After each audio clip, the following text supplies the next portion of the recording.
Welcome to Fridays at the Front. I'm Will.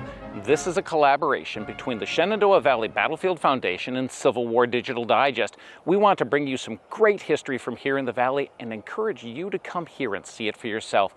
Today, this field is part of the Battle of 2nd Winchester, June 13 through 15, 1863.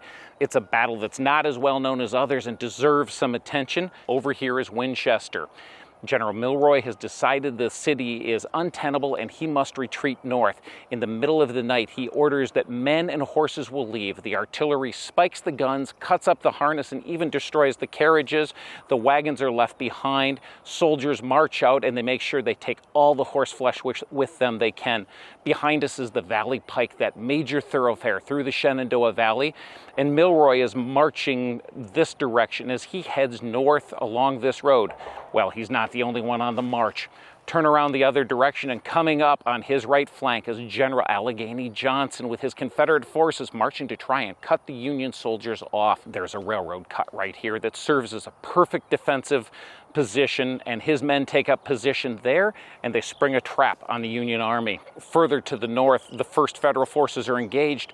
Near the back of the column is the 18th Connecticut. 2nd Winchester is their first fight, and as they hit this position in this field, they start taking fire from the Confederates. Their chaplain, William Walker, wrote about it. This was a murderous trap which was not seen in the gray dawn of that fatal morning, and it was first discovered by the flash of rebel rifles.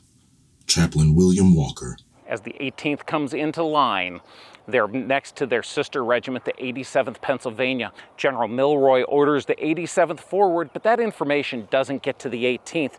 They say movement in their front, and they begin to fire.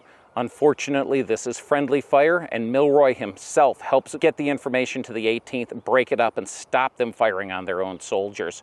Later, he orders an assault by the 18th. They sweep across this field, but of course, they're headed towards the Confederates. They're at this railroad cut, and Walker again writes about it.